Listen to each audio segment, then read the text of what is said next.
Hi, everyone. I'd just like to make a very quick Mental Health Month announcement before we get started with this event. This event is part of the Graduate Student Government's annual campus-wide Mental Health Month, which is observed at Princeton every November. Our objectives in hosting Mental Health Month have been to acknowledge neurodiversity as part of the campus community, reduce stigma, increase awareness, and aid members of our Princeton community to feel less alone in their challenges.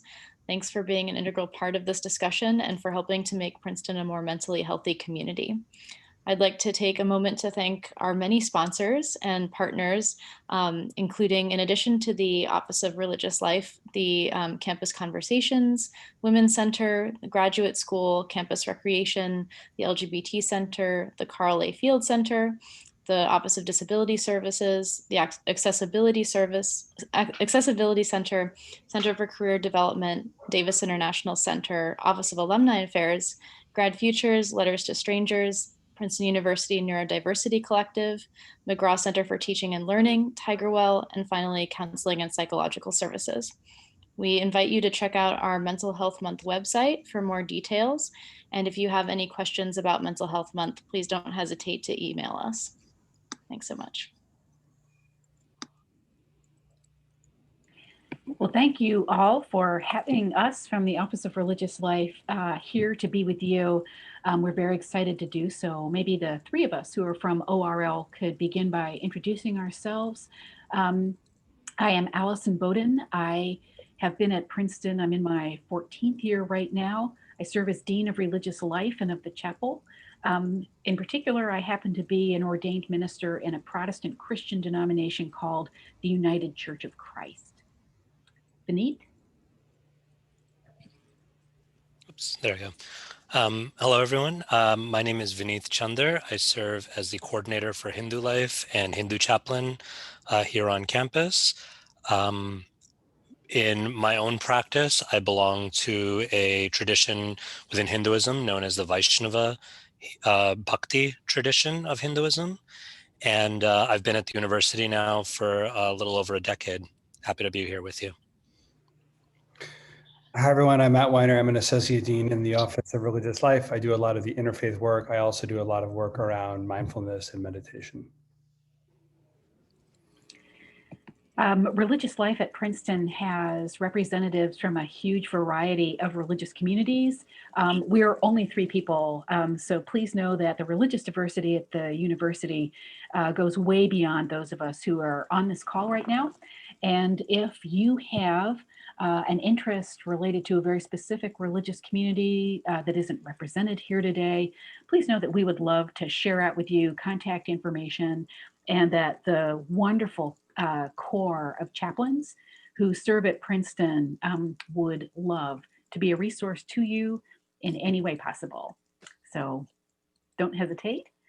The three of us thought we would perhaps begin by answering some questions we have thought about for ourselves, and then open it up to questions that other people might have. The first question that we were thinking about is, what are the spiritual resources within a particular tradition or set of practices for times of mental health challenge, or any time? I'll start with this one then. So I'll be speaking from a Christian tradition. And I think a central thing to remember in terms of Christianity is a tradition inherited from Judaism, and really made a core teaching in the earliest verses of the Bible that Christians understand to be the Bible, which is a reference to the term in Latin, imago Dei, image of God. Every human being is made in the image of God, and there is nothing, no matter how awful, that humans can do, think, or say that in any way warps that divine image. We all retain it all the time. There's nothing we can do to impede that. And so what that really means is that there is an infinite value, and an equally infinite value, to every human being, no matter who they are and no matter what they're going through. The things that we may do or say have value on a scale. Some of them are good and some of them are bad. But we ourselves don't don't lose or gain value. We always have infinite value. And obviously, that's true in the midst of whatever really challenging circumstances we might find ourselves in. That core intrinsic value, reflection of divinity, of God, even, is right there as a part of us. Another thing from Christianity that I would share is the idea that we are never alone. When we're going through good things, when we're going through bad things, when we are feeling, believing, emoting in different ways, we are always accompanied. A New Testament text about this in late in Luke's Gospel is about the Emmaus Road, about disciples who don't realize until much after the fact that they are in fact walking literally a road with the close accompaniment of Jesus. And that is something that we are to remember in every moment. We also have, of course, God's accompaniment and are led by the Holy Spirit, to bring this into Trinitarian terms. So a resource that I would lift up also for from Christianity is the sense of being accompanied and of walking no road alone. A third spiritual resource is a very practical one. And I kind of alluded to it earlier when talking about the core of chaplains on our campus, which is pastoral counseling and pastoral care. Those who are clergy or who are trained in pastoral care and counseling are trained to work with whatever life is bringing to people. And that means many different kind of states of being in terms of mental health. And we are quite aware of that. And it is a resource always available to speak with somebody about whatever is going on in your life, who will also be able to have as a part of that conversation an understanding of what's going on in terms of mental health, and to knit that together in terms of a holistic care for a person, and to talk about other aspects of life that are at the center or on the fringes of a mental health issue. Let me leave it there for now. Vineet or Matt, would you like to? Vineet. I can jump in here. Actually, it's a little funny, and this happens often, but without planning it, I think there's such resonance and such a parallel with, as I was reflecting on what I'd like to share. Although Alison and I didn't get a chance to talk it over, it's amazing how much parallel and resonance there is. So I also wanted to share kind of three broad resources from Hindu traditions generally, but also specifically from the approach to Hinduism that I resonate with in my personal practice, and also try to bring to the fore as far as my chaplaincy work. The first, very similar to Alison's sharing this idea of the divinity of the self or the dignity of the self, is this concept of the self as a spark of the divine, as the eternal, ever-existing witness and observer. In some of the oldest Hindu texts that we have, there's a beautiful analogy that's used to help to articulate this idea of the self, particularly the embodied self. And I won't go into details on the whole analogy, but it holds that the embodied self, that all of us as embodied living human beings, we are like a chariot. So in that chariot, there's the physical chariot itself with its wheels and the spokes and all the, the physicality of the chariot. And that is analogized to or compared to the physical body that we inhabit. We need to take care of that body. There's a certain way of, a certain healthy way of that chariot to exist, and so for our physical body to exist. And yet that physical body, that physical chariot is not the totality of who we are. So there are other parts to this analogy. There are 5 horses that are connected to the chariot, and these are like our 5 senses that we experience the world and engage with the world with. Now, what the way that those horses are led, in other words, the way that we engage with the world, is through the faculty of the reins and the charioteer holding the reins. And so in Hindu metaphysics, the reins are compared to the mind, and the charioteer is compared to discernment or wisdom. And so just as an able charioteer can direct using the reins, can direct the senses and move the chariot along, in a similar way, the faculty of discernment, of reflection, of contemplation allows us to engage the mind in a healthy way, to connect the mind to the body and to guide the body towards healthy engagement with the world around us.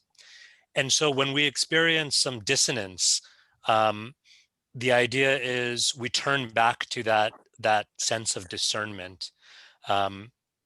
We do what we need to care for not just the physical body, not just the chariot, but to make sure that that chariot is guided properly through the faculty of the mind. And in this entire analogy, that the kind of the kicker, if you will, the sort of the culmination of this analogy is that the true self, in Sanskrit this is called the Atman, the true self, that spark of the divine, is like the passenger in the chariot, simply observing and going on this journey that we call human life. And so I turn to this analogy as a resource to help remind us that we are complex beings that have a physical identity, that have a mental and emotional identity, and that ultimately have a spiritual identity. And what this analogy calls for, in my understanding, is alignment with the physical body, with the mental and emotional identity, and then ultimately with our spiritual purpose on this journey. A second resource, again, very, very similar to what Alison was sharing as far as this idea of accompaniment, is another analogy that's found in one of these ancient Hindu texts. And this analogy is the analogy of two birds in a tree. It's explained that just as we can imagine there are two birds sitting on a branch in a tree, one bird is turning towards the fruits and berries of that tree, trying to enjoy and experience, trying to find the sweetness of happiness and trying to avoid the bitterness of disappointment and frustration. In the same way, we, through our minds and emotions, we're looking for happiness and we're trying to avoid distress, and all the while, seated next to us on that branch is our dear friend, is the second bird. And that second bird is, in the Hindu tradition, the supreme, the divine, our divine source, our divine beloved, God himself, who is always with us within the core of our hearts, accompanying us through every challenge that we may come to. And so in this way, both reminding ourselves of our spiritual identity, our identity as observers through awareness, and this idea of divine accompaniment that, as Alison was saying, we're never alone. These are two powerful resources that I turn to from the Hindu tradition. So I'm gonna give a couple of quick thoughts, and I should say that I'm giving them not from a particular religious tradition. Unlike Alison and Vineet, I don't represent a particular religious community. I think that might be valuable though, because there's probably some of you who might listen in the future who are interested in religious spiritual resources who are not within a particular religious community necessarily yourselves. So just three quick thoughts. One is, we've been talking importantly about kind of the doctrine or theology or role of religion. And another really important role of religion is community. When you think about religion as a refuge, it's the refuge in terms of your relationship with God or the spiritual or the divine. And it's also a refuge in terms of the community that you are a part of. You might not even believe in the stuff that the religion is talking about, but being a part of the religious community helps you in some way. And this is something I think that all of us have noticed. A second thing, just to say quickly, is the role of meditation or mindfulness. Everyone's talking about mindfulness these days. Mindfulness helps. Mindfulness helps. That's true. But mindfulness is one piece of a much larger kind of set of different practices that you could call meditation under Buddhism and Hinduism as well. And it'd just be really interesting if for anybody to be thinking about what are the resources within the larger range of Buddhist, at least meditative practices that can help when encountering mental illness. And they're so different from each other that the idea that you would try one or be involved with one or work with one that didn't work wouldn't mean that there wouldn't be something else that could be really valuable and interesting and helpful. There's just so much more to say about that. The only other thing I'd say about that is that's probably the kind of thing where when exploring it with understanding that the people you're learning it from have some relationship or understanding of the particular struggles that anyone's having would be important. Just a quick story is I think interesting related to this. I myself have my grandfather's brother was mentally ill, lived in a locked ward towards the end of his life. And when I visited him, I used to visit him regularly. And he's secular, he's Jewish, but not practicing in any way. And I'd ask him how he was when I'd come to see him. And he'd always answer, he's a poet, and he answered with this little poem that he wrote. And his poem went, my cup floweth over, therefore I sing, not of this moment, but of the spring. So that opening line, my cup floweth over, is from the Psalms, it's from scripture. My uncle is not a religious person at all.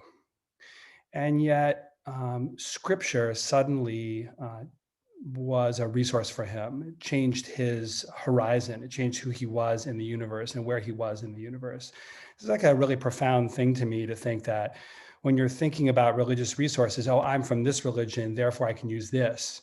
It's also just to say, oh, this person is not religious at all. And yet suddenly scripture saves them.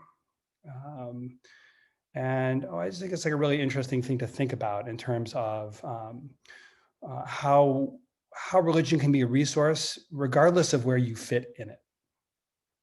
That's all for me. Thank you. Another thing that we thought we might address is the connection between mental and emotional well-being and spiritual well-being. Matt, because I know you need to leave in a few minutes, is there anything you would like to say to that before you do? I think I'll be all right. Okay. Vineet, would you like to go first, or? Sure, I can say something. Coming from a Hindu tradition, I think there's quite a strong link between mental and emotional health and spiritual wellness. As I was sharing in this, the point of this chariot analogy that I shared earlier is that there is an interconnectedness between these pieces. These are not sort of distinct, or they're not meant to be. Ideally, they're not sort of distinct quadrants of our life that we that we kind of artificially separate out or compartmentalize. The idea is of fluidity and of, as I said earlier, alignment. That in one sense, how can I be spiritually present? Hindu traditions are very similar to Buddhist traditions, place a very a great deal of emphasis on contemplative practice. But the idea is, how can I really be present to contemplative practice if I'm not addressing what's going on the mental or emotional level, right? I mean, here it's a bit of a crude analogy, but imagine I sit down to meditate or to chant mantras or perform a puja or something like this. That's very much a kind of framed as a spiritual activity, but I've got a killer toothache. I've just got, like a diseased tooth or gum that's demanding attention. And so how does it demand attention? Well, I experience pain. And I could either, so I could take that pain as, a sign of like, I'm a failure, I'm a weakness. I could identify with the pain and think I am the pain and therefore, all hope is lost. That's one approach. I could try to ignore the pain, or I could just, say, well, I'm a spiritual being and I'm doing spiritual practice. So the pain, this is an illusion. This in Sanskrit, the word is Maya. This is Maya. This is an illusion. And okay, that might be philosophically true to an extent. But Matt, I know you have to leave, but it's nice seeing you. So, right. So I could identify with the pain. I could ignore the pain, but there's a third option. And that third option is I can listen to the pain. I can acknowledge it and I can say, hey, this pain is trying to tell me something. And the more I pay attention to it, the more I can address what needs to be addressed, so that I can approach my spiritual life and my spiritual practice in the most honest, present, most conducive way possible. Right. And so most of us on the physical level, we would do that. We would go and get that tooth or, whatever that ailment checked out. In a very similar or analogous way, then, when we're experiencing mental and emotional illness or even just sort of dissonance and pain, we can tune into it. We can listen to it, not as something separate from our spiritual identity or our spiritual practice, but as a way of being most honestly present to our spiritual practice.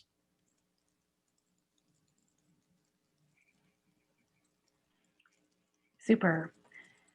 And from a Christian perspective, one of the things I would begin by saying is spiritual health is a thing that we should work, whatever that means to us, is something that we should work as hard to maintain as we would, say, our physical health or our mental and emotional health.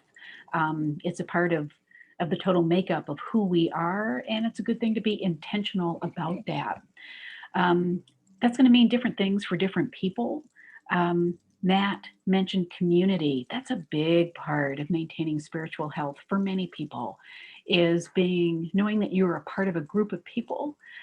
Even if you don't physically get together, you know that you are a part of a community that really lives and that really is making a journey together with a lot of the same language and with the same beliefs. There are other sort of ways to keep spiritual muscles fit. Matt mentioned meditation. That is one. There is prayer, which for Christians can be central. People do prayer in different ways. I've always felt that I am not the most orthodox of people when it comes down to applying myself to prayer.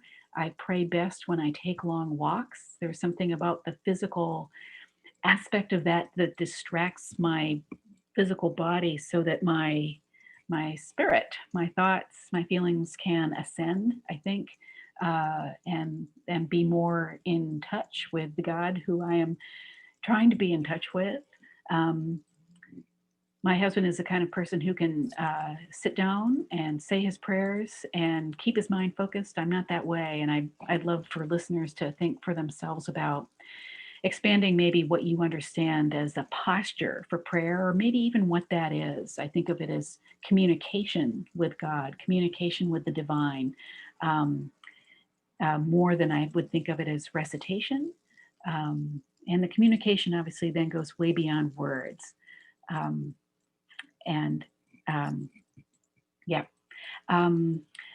also think of service as a way of having a spiritual discipline. And that takes different forms for different people. But that way of being a servant, which is critical in Christianity, is a way to keep our spiritual health flourishing. There is art. There is singing, right? There is painting. I don't paint. I love to sing, and I love to sing sacred music. That also is a part of what I think of as keeping my my spiritual self going. And then there is sacred reading, right? And sacred study. Lectio Divina is one way of taking a sacred text and making it into recitation even, or praying into and through the words and letting them filter back out through you. These are all just different kinds of ways of keeping spiritual, as I've been saying, muscles fit and keeping spiritual health going alongside every other aspect of ourselves. It only strengthens every other aspect. It only helps us in every kind of way. Thank you so much, Alison. If I could just interject again, Yeah, I mean, I'm done. I love when this happens where it's like, without planning it, there's such synergy and such resonance. So just hearing you speak so beautifully about all these different ways of building the spiritual muscles, I'm reminded of a key Hindu teaching that, is kind of in English has kind of become known as the four S's, because there's these four Sanskrit terms that each happen to begin with the letter S or the sound sa. And each of them, I mean, I think really lines up really nicely to what you've described here. There's sadhana, which is a kind of spiritual practice, particularly meditative, contemplative practices. There's swadhyaya, which is sacred text study, but in this sort of devotional or prayerful reading. There is seva, serving. And the idea is that we become spiritually stronger, and we, as you said, Alison, we build that muscle by acting it out in the world, by serving others, by being an instrument of love and compassion. Excuse me. And then the fourth is sangha, is sacred community and fellowship. And so it's just I'm always so astounded and struck by, but also so encouraged to just to notice how common these are across the faith spectrum, and even for folks maybe who don't identify, as Matt was saying, with a particular religious tradition, but I think who could very much identify with what it means to be reflective or contemplative in their own way, what it means to have some time set aside for study in a way that's deeper than just an intellectual exercise, but that touches the heart, or what it means to be part of a community that's uplifting and where one can uplift others. So we really are getting to kind of a third question we pose to ourselves in thinking in advance about this, which is what does a holistic, integrated picture of health then look like? Spiritual health, mental health, physical health, metaphysical health. From a Christian perspective, one of the things I would say is the element of knowing both, as we put it, who you are and whose you are. And that's about keeping a big picture all the time, a holistic big picture. I know who I am as Alison, and I know whose I am. I understand myself to be a child of God, to have Christ as brother, the Holy Spirit as mentor and guide. And so I'm operating on both levels all the time. I know who I am and I know whose I am. By the same token, in Christianity, there is a big picture, right? There is promises come to us from God, manifested, we believe, in Christ, but not at their fullest perfect fulfillment yet, right? We live in the in-between time from when, from origins and promises made, and their fulfillment, the fulfillment of time, salvation, telos, the end of all of this. It is a challenging arc of a journey in between. There is much that is very, very difficult, that is frightening. But the idea is that we are on a journey being led, and the destination has been promised to be blessing. And we believe that. And we believe that all the time, including or especially when day in and day out isn't feeling very much like blessing. It's the big picture, sort of a holistic big picture that we need to retain. And a third thing I would say relates to the concept of right relationship, something that's central to Christianity, right relationship between the individual and God, the individual and other persons, and the individual to her or himself, themself. And right relationship at its core is about honesty And it's about justice, just relationships in every direction, including inwardly and internally. And that put all together, these create a holistic way of approaching where we are on a given Wednesday, okay, November 4th, the day after voting has concluded. This is a very particular moment, and we may be feeling very particular kinds of ways. But we're also parts of larger journeys that are going on and that are, no matter what is going on day by day, that are simply good and simply blessed. So beautiful. Thank you. Um, it's interesting for many Hindus at the conclusion of practically every worship service or ritual, there is the recitation of a particular prayer. And the prayer goes like this: Kayena vacha manasendriye va buddhyatmana va prakrite swabhavat karomi yat yat sakalam parasmai narayanayeti samarpayami. What this prayer states is, it says, may my body, kaya, may my words, my speech, vacha, may my manas, my mind, may indriya, my senses, my emotions, prakriti, may my very nature,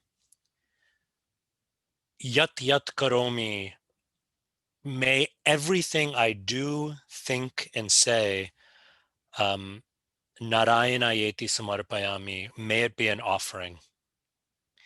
It's a beautiful idea. May it be an offering unto the divine.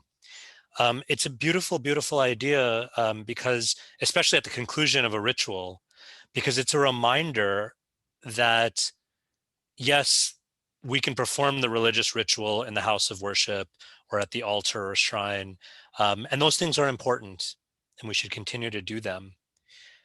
And at the same time, the real offering is what we do after we leave the house of worship, how we live our lives, how we interact, how we show up to one another, how we show up to ourselves, how we show up on that Wednesday morning or afternoon after, voting has been done in the midst of a very contentious and very fraught election cycle. Um, it's in the wholeness of our being. And I don't think it's a coincidence that prayer, rather than just say, may everything I do be an offering, it specifies, it separates out, and it says in body, in speech, in mind, in emotion, in nature. It recognizes, I think, that all of these are vital parts of who we are, and all of them offer an opportunity to show up as as offerers, as people making an offering. And so what Alison, what you shared about who am I and whose am I think resonates very, very deeply. Um, on the level of who am I am this self that is the witness, and yet I'm also this embodied being. So I have a body and a mind and feelings, and I need to take all those into account, and I need to address what's going on all those levels. And let me not lose sight of that second question, that whose am I? What am I meant for? What can my actions and words and thoughts and feelings, what can they aim towards? And from a devotional perspective, they aim towards making offerings. They aim towards everything we do being a prayer, not just a prayer that's said, although those are beautiful as well, but a prayer that's lived out. And so to me, that speaks really very much to this idea of a kind of a healthy and fluid integration of all of these different aspects of us as spiritual beings, as some teachers like to say, we are not human beings having a spiritual experience. We are spiritual beings that happen to be having a human experience. So I'll leave it at that. Beautiful. We'd love to get to questions that you might have or areas that we haven't talked about, and those are many. I I'm thinking back to a time some years ago, earlier in my tenure at Princeton, when I was summoned to Princeton House Behavioral Health Facility here in town to try to be a resource to a young man I knew, an undergraduate, who'd had a psychotic break. And it wasn't just that I was his pastor and I knew him well. He was really having some intense religious ideations as a part of his extreme in that moment mental health challenge. I say that just to note that sometimes the religious traditions or beliefs of whatever kind that we're a part of manifest themselves in some of the mental health challenges that we have. Um, some of us have received, unfortunately, really negative commentary from our religious community or from other people's religious communities, which can impact and make worse maybe a mental health challenge that we're having, a message that we've gotten that is not affirming about something about who we are. So much more we could say about all of that. I do want to hear, we want to hear what questions you might have. I want to just add one last thing, which is that years and years ago, when I was working on a PhD, a dear friend who was a faculty member, not at my institution, but a friend of mine said, kind of in passing, well, Alison, we all know that getting an advanced degree is not a challenge to intelligence, but to endurance. And she was right.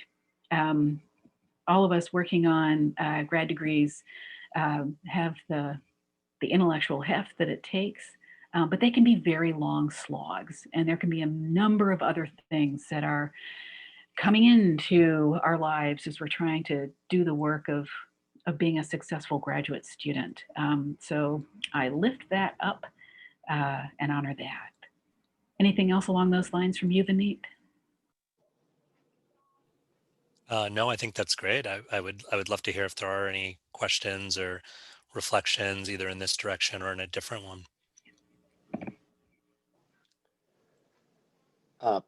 Hi, can you hear me? My name's Cameron Stout. Can you both hear me? Yes. Wonderful talk, so uplifting. I'm going to be giving the keynote address for this month tomorrow at 4. And a lot of what you've said in a beautiful way preempts some of the things that I'm going to say or underscores them. So I just 2 seconds on me. I don't want to take a lot of time, but I've been through a huge depression. I'm an alcoholic. I'm doing better than ever now. And I found that my Christian faith basically grew from nothing before I got sick in 2013 to something that really was part of the saving of me and is now a very important part of my self-care. So thank you for emphasizing that. It was very helpful for me to hear that from another source. I go to AA, which is very God-oriented, at least the one I go to. And I find that sort of sharing in that safe place very, very helpful. So here are my questions. Professor Boden, you're in UCC, you mentioned, is that right? Correct. And are you aware of what's called the WISE congregation? It's a mental wellness ministry within the UCC, and it's an acronym. I don't know if you've heard of that. I don't know about that. Would love to know more. Sure. I was part of it because I started a mental wellness ministry in Palo Alto at our first congregational church there, and it's very good. Professor Chander, one of the things I'm going to be talking about tomorrow is the importance to self-care of meditation and mindfulness. And I was wondering if you could differentiate between those two things. That might be a good thing for me to know before I open my mouth tomorrow. Could you help us with that? Sure. I'm sure, just so I'm understanding correctly, the distinction between meditation and mindfulness, or? Yes. Yeah, I wish Matt were here also, because it would be great to get his perspective, since we both have a number of practices in common, and yet maybe arrive at those from different sort of theological directions. One way that I often sort of look at the relationship between those two is I see them as kind of, first of all, definitely not mutually exclusive by any means. I see them as overlapping categories. Meditation, I think, might be a good way of looking at sort of the larger category of contemplative practice. Mindfulness, especially what I think many of us have come to know as mindfulness from a distinctively sort of Buddhistic and even particularly kind of Zen Buddhist pathway, takes a particular approach to meditation that very much leans into this idea that I kind of hinted at earlier, that says that, look, we're all these different identities, and at core, and the Hindus and Buddhists do this a little bit differently, so I don't want to speak out of turn, but at core, whether we believe in a sort of an enduring self or not, we are observers. And so mindfulness, as I understand it, really leans into that idea and says, what happens when, rather than kind of sort of performing activities, kind of on default settings, when we perform activities or we approach anything, whether that anything is a formal meditation sit, or as you may be familiar with, things like mindful eating, mindful walking. Alison spoke so beautifully about a prayerful walk. I have a colleague and kind of a mutual friend of ours, Sue-Ann Steffi Morrow, who for her prayer life is very much early morning swims. And she's been doing this for, I think, decades upon decades. Yeah. So there's a way to, I think, and the sort of the mindfulness schools would say, in whatever activity, whether more physical, more physically engaged, or more, stationary, what happens when, rather than just kind of go to the default of the mind bouncing around everywhere, what if we're intentional about playing this role as observers? And so that, in one sense, is being mindful. It's observing, and that includes observing the mind, where the mind, which these traditions often talk about as kind of affectionately as the monkey mind, it jumps from thought to thought. It jumps famously from past to future, and very rarely is it comfortable sitting in the present. And so part of mindfulness is just recognizing that without judgment, replacing judgment with curiosity, and then using that power of observation as a way to return to the present moment. So I often use those words synonymously, meditation, mindfulness, but that's my understanding of the particular focus of mindfulness. Is that okay? Is that helpful? Very helpful. What I'm going to do is get this tiny chunk of the recording, and when I get to that in my talk tomorrow, I'm just going to turn you on. Okay. That was excellent. Thank you. I appreciate it. Thank you so much for this really beautiful discussion. I really appreciate this so much. And actually, for Mental Health Month, we've been doing wellness challenges every day. And today's challenge is gratitude. And this panel is definitely something I'm grateful for today. So thank you for that. One question I had is I wanted to touch on something from earlier in this discussion that I really appreciated, which was the concept of faith as bringing community, and the value of community in mental health, and how much of a positive impact that can have. And I wanted to go back to something, Alison, you said a little bit ago about folks who might have felt ostracized by their religious community, and just ask if you have any advice for anyone who might either be grappling with their faith and feel that the community is not for them since they don't agree with specific things that others in their community do, or folks who might have even had a negative experience with their religious tradition. A colleague of Vineet's and mine calls that negative experience when it comes to Christianity church hurt. Sadly, some people have gotten hurt in church. Each one of our religious traditions, I certainly know it's true of Christianity, is very broad, actually. We are marching to the beat of our own drummers. There are central doctrinal concepts that we do have in common. The interpretations can be very different. And I say all of this by way of encouraging listeners to, if you would like, search for other people within either your community or the religious community that may now interest you, who will be affirming of whatever is a challenge or whatever has not been affirmed when you have been a part of religious communities before, because it is absolutely out there. And that's a good thing. Oftentimes when I get an email from a Princeton student whom I don't know and who doesn't say in the email why they want to talk to me, so it's like out of the blue, my first thought is LGBT.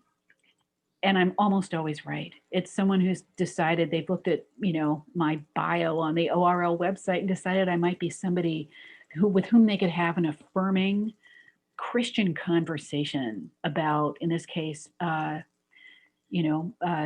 dual identity as an LGBT person and as a Christian, and finding reconciliation there where that needs to be, and hearing a message that's very different from one they may have grown up with in the communities that they were a part of.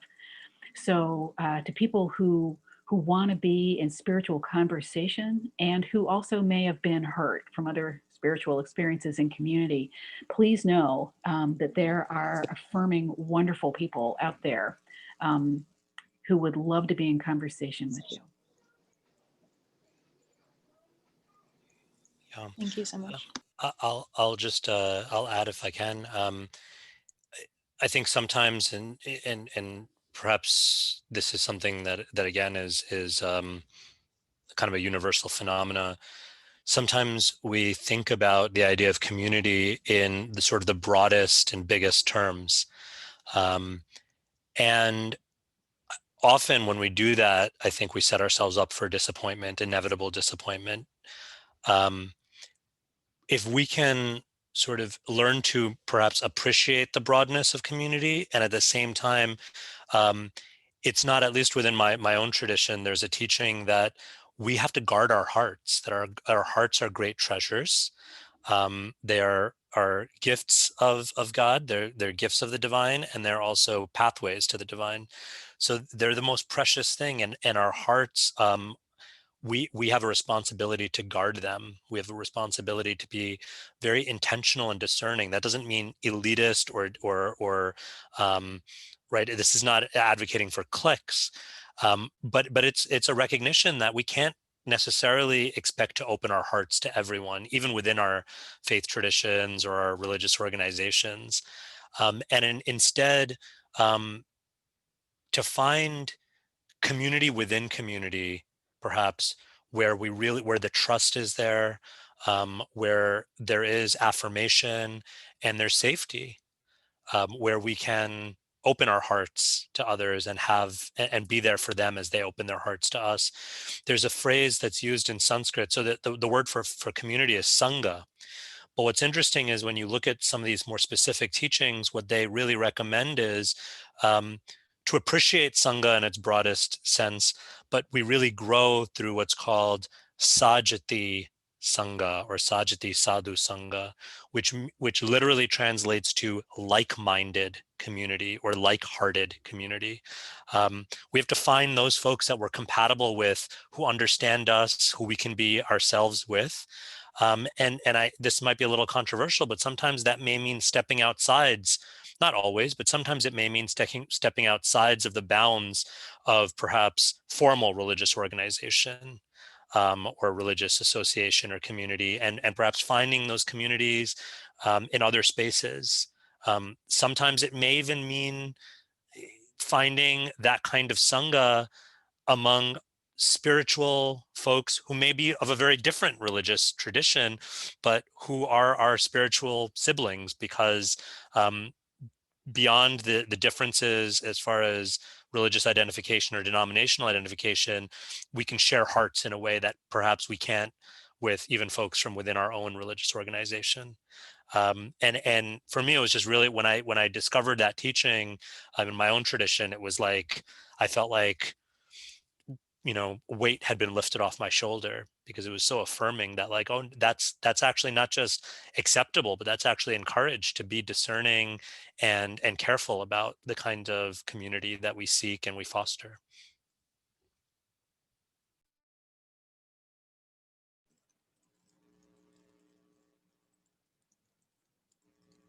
Other questions, other topics, things we want to make sure to just address? I realize we're coming to the end of the hour, but. This is Cameron again. I don't want to hog the mic, but wondering if, in a very short couple of sentences, is there a common theme that runs through all the religions that you're aware of? Is there a certain, turning one's life over to the care of God, or living in the moment? Is there some common theme or thread that you could identify? For myself, I'm going to say, because not every religious or spiritual tradition is theistic at all, Mm-hmm. that it really comes down to values or even virtues that we all lift up. Honesty, integrity. We emphasize love in its many manifestations. We emphasize peace if we don't always work for it. That's the through line, I would say. Vineet? Yeah, I would echo that. To me, again, this may be using language that's a little bit more drawing from Eastern traditions or dharmic traditions like Hinduism and Buddhism and Jainism. But one theme that I've noticed, or one thread that I've noticed, is that so often we face a choice between that which is that which builds the ego or that which effaces the ego. Mm-hmm.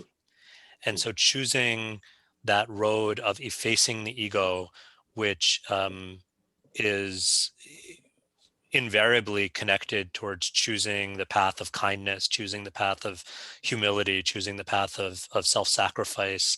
When we do those things, we efface the ego. When we choose instead the path of arrogance or of greed or of exploitation, we build up that ego, that false constructed sense of inflated self. It's a strange reference perhaps to make, but I remember a number of years ago, and Alison probably remembers this as well, when Jeff Bezos delivered the baccalaureate address, right? And one of the things it was a great address, whatever one might think of Jeff Bezos or Amazon. It was a really great talk, I thought. And one of the things that he mentioned there, and he's certainly not the only person to say it, but I really liked the way he articulated it, was the choice that we are so often faced with and will be faced with between being clever and being kind. And how he had learned often the hard way that whenever faced with that choice, to choose kindness. And I think there's just something so beautifully pared down about just looking at every opportunity as perhaps that choice between kindness and its antipode, and then choosing kindness. Yeah, I like that. Yeah. Don't try to be the smartest person in the room. Try to be the nicest person in the room, or one of them. Yeah, I agree with that.